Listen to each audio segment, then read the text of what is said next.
بسم اللہ الرحمن الرحیم۔ شروع کرتا ہوں اللہ کے پاک نام سے جو بہت بڑا مہربان نہایت رحم والا ہے۔ دوستو، بہنوں، بھائیوں، بزرگوں، السلام علیکم ورحمۃ اللہ وبرکاتہ۔ ہم انبیاء کرام اور ان کی قوموں کی قسط نمبر 17 میں آپ کو خوش آمدید کرتے ہیں، اور اس میں ہم بیان کر رہے ہیں حضرت آدم علیہ السلام اور حوا علیہ السلام کو اللہ تعالیٰ نے درخت کھانے سے منع کیوں فرمایا تھا۔ چونکہ دنیا میں حضرت آدم علیہ السلام اور ان کی اولاد پر احکام خدا بندی جاری ہونے والے تھے، اور دنیا کی بعض چیزوں سے ان کو روکا جانے والا تھا، لہٰذا ان کے نفس کو اس پابندی کا عادی بنانے کے لیے یہاں بھی انہیں بعض چیزوں سے روک دیا گیا اور فرمایا گیا، اے آدم حوا، تم جنت میں جو چاہو کھاؤ، لیکن اس درخت کے قریب نہ جانا، یعنی نہ اسے کھانا نہ ادھر جانا۔ خیال رہے کہ اس قرب میں مکانی یعنی فقط پاس جانے کی ممانعت نہیں ہے، ورنہ لا تقر بار کے پیش سے ہوتا ہے، کیونکہ جو قریب کے جانے کے معنی ہے وہ مطروح کے 5ویں باب سے ہے، بلکہ اس قرب استعمال مراد ہے، یعنی اس درخت کو کھانا کھانے کے قریب بھی نہ جانا، یعنی کھانے کے خیال اور اس کے اسباب سے بچنا۔ حضرت آدم علیہ السلام کو کس درخت سے منع کیا گیا؟ اس میں مختلف روایتیں ہیں۔ تفسیر نعیمی میں اس میں 4 روایتیں ملتی ہیں۔ نمبر 1، یہ گیہوں کا تھا، اور جنت کا گیہوں بیل کے گرد کے برابر تھا، اور شہد سے زیادہ میٹھا اور مکھن سے زیادہ لذیذ تھا، چونکہ اس گیہوں کی وجہ سے گندم جسے کہتے ہیں، حضرت آدم علیہ السلام جنت سے باہر تشریف لائے، اسی لیے ان کی اکثر اولاد کا رزق قرار دیا گیا، اور یہ گیہوں گندم ہی تمام مصیبتوں کی جڑ ہے، چونکہ حضرت آدم علیہ السلام کی آزمائش مقصود تھی، اسی لیے جنت کے اس وقت یہ درخت تھا، آئندہ وہاں صرف پھل فروٹ کے درخت ملیں گے، گندم وغیرہ دانا کے پودے نہ ہوں گے، کیونکہ وہاں غذا کی ضرورت نہیں، لذت کے لیے میوے ہوں گے۔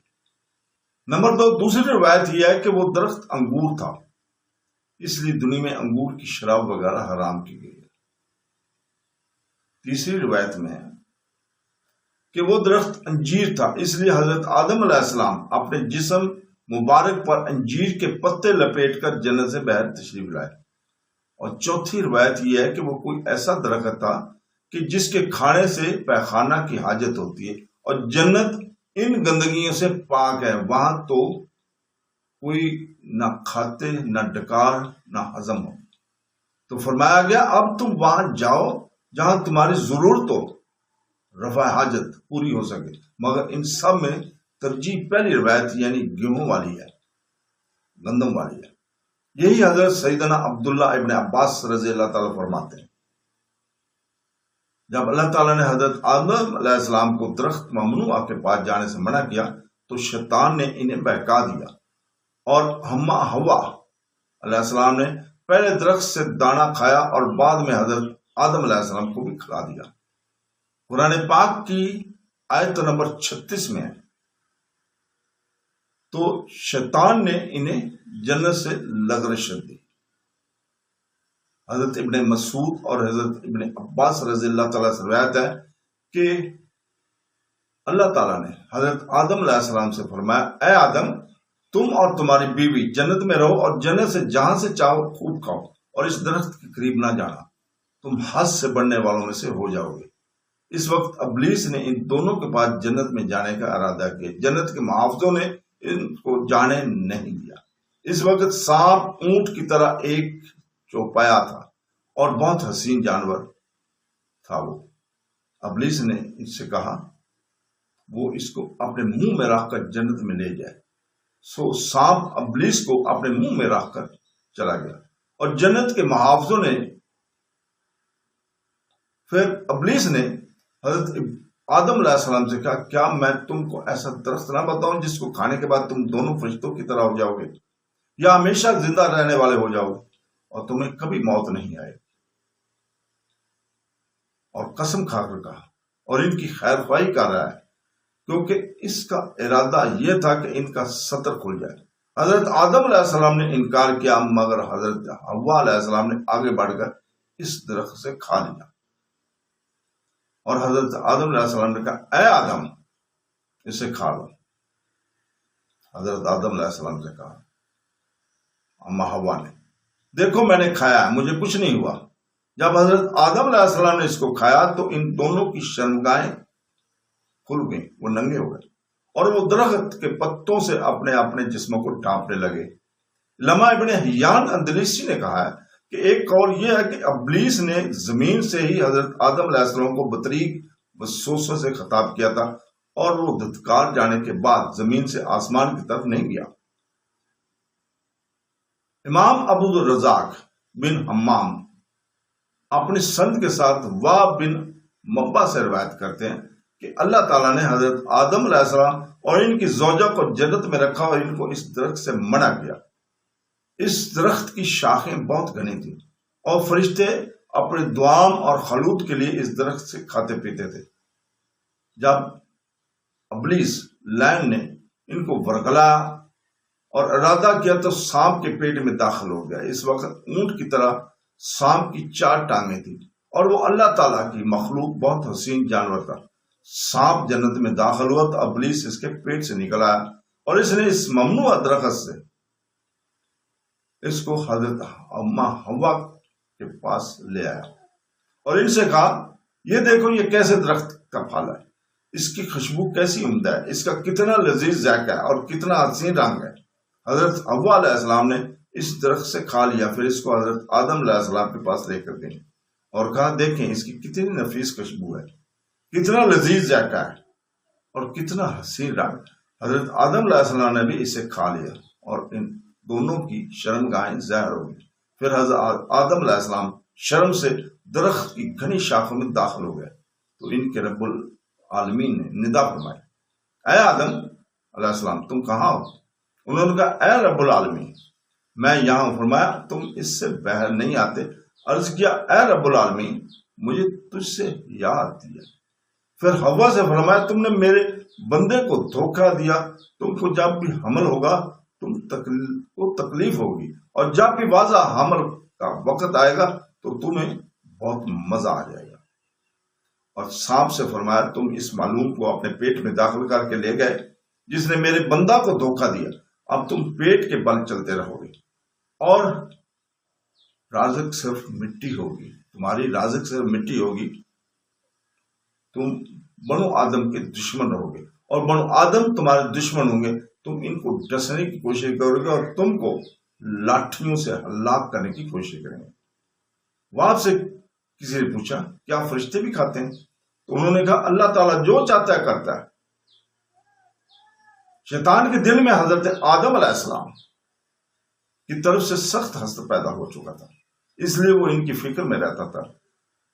اس دفعہ موقع پا کر یا تو وہ جنت میں خود پہنچایا, اس لیے کہ اگرچہ وہ جنت سے نکالا جا چکا تھا مگر اب تک اس کا وہاں آنا جانا بند نہ ہوا تھا, اور اس طرح گیا کہ جنت میں مور اور سانپ نہایت خوبصورت جانور تھے اور یہ دونوں حضرت آدم علیہ السلام کی خدمت کیا کرتے تھے. شیطان جنت کے دروازے کے باہر پہنچا, ادھر مور بھی دروازہ جنت پر آیا ہوا تھا. شیطان اور مور نے آپس میں مشورہ کیا کہ سورج سے حضرت آدم علیہ السلام کو دروازہ جنت تک لے آنا چاہیے. ادھر شیطان نے سانپ سے مشورہ کیا کہ تو مجھ کو لے کر جنت کی دیوار پر اس وقت پہنچا دینا جبکہ حضرت آدم علیہ السلام دروازے پر آئے ہوئے ہوں. یہ تجویز طے ہونے کے بعد حضرت آدم علیہ السلام کے سامنے ناچنا شروع کیا مور نے.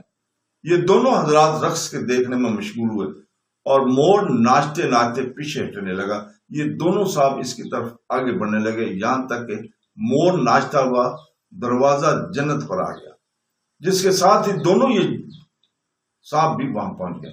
ادھر سانپ بھی تیار کھڑا تھا, شیطان کو فوراً منہ میں لے کر جنت کی دیوار کی طرف پہنچ گیا. اس ترکیب سے شیطان آدم علیہ السلام کے سامنے آ گیا اور اس کو کچھ ان سے گفتگو کرنے کا موقع مل گیا, لہذا شیطان جنت سے باہر رہا. آدم علیہ السلام اندر اور پھر ان کی گفتگو ہوئی. تفسیر کبیر نے اس قصے پر کچھ جرح فرمائی ہے مگر تفسیر عزیز سے بلا جرح اسے نقل فرمایا کہ کچھ بھی ہوا بہرحال شیطان کے روبرو پہنچ گئے اور جا کر عرض کیا مجھ سے آپ کے حضور میں بڑی بے ادبی ہوئی ہے، میں نے آپ کو سجدہ نہ کیا، اس کے سبب میں ملعون ہو گیا، اب میں یہاں ہوں کہ اس گناہ کا کفارہ ادا کروں اور آپ علیہ السلام کو ایسے مرتبہ پر پہنچا دوں جس سے آپ علیہ السلام مجھ سے راضی ہو جاؤ اور آپ علیہ السلام کو مجھ پر جو غصہ ہے وہ جاتا رہے۔ یہ کہہ کر بولا آپ علیہ السلام اپنی اس تعظیم اور تکریم پر فریضہ ہو جائیں، کیونکہ آپ علیہ السلام کو آخر کار موت آنے والی ہے جس سے تمام عیش و آرام ختم ہو جائیں۔ حضرت آدم علیہ السلام نے پوچھا موت کیا چیز ہے؟ شیطان مردہ جانور کی طرح ان کے سامنے پڑ گیا اور جان کئی وقت تک جو حالت ہوتی ہے، ہاتھ پاؤں پٹکنا، روح کو تڑپانا وغیرہ، ان کو دکھلا دیا۔ یہ دونوں حضرات اس حالت کو دیکھ کر ڈر گئے اور اس سے پوچھنے لگے کہ کیا اس موت سے بچنے کی کوئی تدبیر ہے؟ اس نے کہا ہاں، قرآن کریم نے خود اس کا کلام نقل فرمایا سورہ تا 120 آیت میں، یعنی اس میں تم کو ایسے درخت کا پتہ بتاتا ہوں کہ جو اسے کھا لے اگر ہرگز نہ مرے اور اس کی بادشاہت بھی فنا نہ ہو۔ انہوں نے پوچھا وہ کون سا درخت ہے؟ اس نے وہی درخت بتایا جس سے ان صحابوں کو منع فرمایا گیا تھا۔ فرمایا یہ درخت تو سلطنت جانے کا سبب ہے، ہم کو اللہ تعالیٰ نے اس سے منع فرمایا، مگر ہم یہ درخت کھا لیں تو اس کے عذاب میں آ جائیں گے۔ اگر یہ فائدہ مند ہوتا تو ہم کو اس کے پاس سے جانے سے منع نہ کیا جاتا۔ سورہ اعراف کی آیت نمبر 20 میں فرمایا کہ یعنی رب تعالیٰ نے تم کو اس درخت سے اس لیے منع نہیں کیا کہ اس سے تمہیں کچھ نقصان پہنچے گا، بلکہ اس لیے کہ تمہیں طاقت کے لیے پیدا کیا گیا اور خلافت وہی کر سکتا ہے جو حق تعالیٰ کے ذکر کے علاوہ دوسری فکروں میں بھی مشغول ہے اور اللہ تعالیٰ سے کچھ دور بھی رہے، فرشتوں کی طرح صرف عابد اور رب الجلال سے بات بالکل قریب نہ ہو۔ اس درخت میں یہ تاثیر ہے کہ جو کوئی کھا لیتا ہے وہ فرشتہ بن جاتا ہے، پھر اس سے خلافت کا بوجھ نہیں اٹھ سکتا۔ دیکھو بادشاہ بھی اس شخص کو کہیں کا حکم بنا کے بھیجتا ہے جو بادشاہ کی دوری گوارا کر سکے۔ نیز اس درخت کھانے والا کبھی بہشت سے نہیں نکل سکتا، اور یہاں موت نے انہیں تمہیں خلیفہ کرنا منظور ہے، اور خلیفہ وہی ہو سکتا ہے جس کو موت آ سکے تاکہ خلافت کی نسل میں جاری ہو۔ غرض حق تعالیٰ کی یہ ممانعت نہیں ہے، نہ کہ تحریمی اور نہ ہی تجزیہ۔ پہچان یہی ہے کہ جو دینوی فائدے کی خاطر کی جائے، جیسے قرآن پاک البقرہ 282 میں قرض کم ہو زیادہ اس کے لکھنے میں کوتاہی نہ کرنا، نیز تمہیں رب الجلال نے اس کے کھانے سے منع نہیں کیا بلکہ درخت کے پاس جانے سے روکا۔ آپ پاس نہ جائیں، لائے میں دیتا ہوں، آپ کھا لیں، اور اگر رب الجلال نے کھانے سے ہی فرمایا تو یہ ممانعت آپ کی شروع پیدائش کے وقت تھی۔ تو دوستوں یہی ہم اجازت چاہتے ہیں۔ اللہ حافظ۔